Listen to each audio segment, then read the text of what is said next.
For a perfect target hit, your arm must not tremble under strain while firing. This is exactly where light trigger pull plays a crucial role. Trigger pull is the amount of strength you have to apply with your finger for the shot to take place. This rifle manufacturer provided easy trigger adjustments with 2 screws and even allowed free access to them, no disassembly required. Unfortunately, as you have to see your adjustments, we still have to remove the stock. All you need is a couple of hex wrench. Remove 2 screws holding the wood and the metal together. The first one,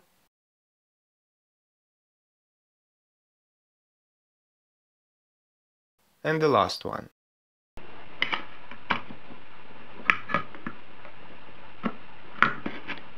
I have to point out that this stock in its factory form is not competition grade.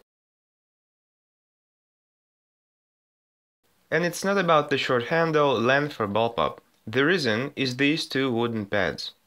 They are the evidence that the metal doesn't sit tight in the wood. If you're a serious shooter and desire to compete with this very model, you should consider bedding. That is, filling the empty spaces inside the stock with special epoxy compound so that the metal fits perfectly through the whole stock length. I'll talk more about this later.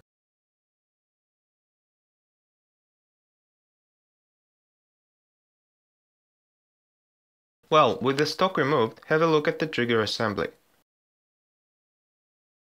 The idea here is very simple. The back part of the trigger has 2 screws, which press the metal plate, which pulls the bar connected to the hammer catch. The first screw, which is the closest to the trigger, does most of the job. It adjusts the free pull, which is while the screw tip hasn't reached the plate yet, and the working stroke, which is when the screw is pressing the bar upward. The second screw completes the job by pressing it upward, which finally leads to hammer release and the shot being fired. When the second screw reaches the plate, the shooter can feel it with a finger as some sort of step. This step means that the weapon is just about to fire. Screwing and unscrewing the bolts adjust their length and thus adjust trigger pull.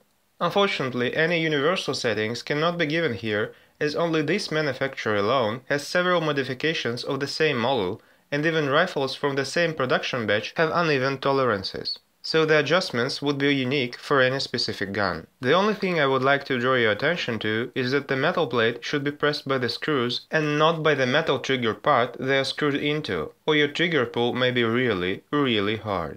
So in some cases you may have to replace the second bolt with a longer one so it would reach the plate. You may also want to lock this pull bar nut in place, or your adjustments may shift after some shots. Before reassembly, check the hammer catch.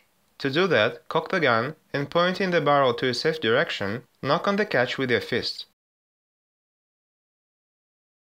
There should be no accidental shots, no matter how strong you hit the hammer. So, reassemble the weapon. Insert the metal into the wood.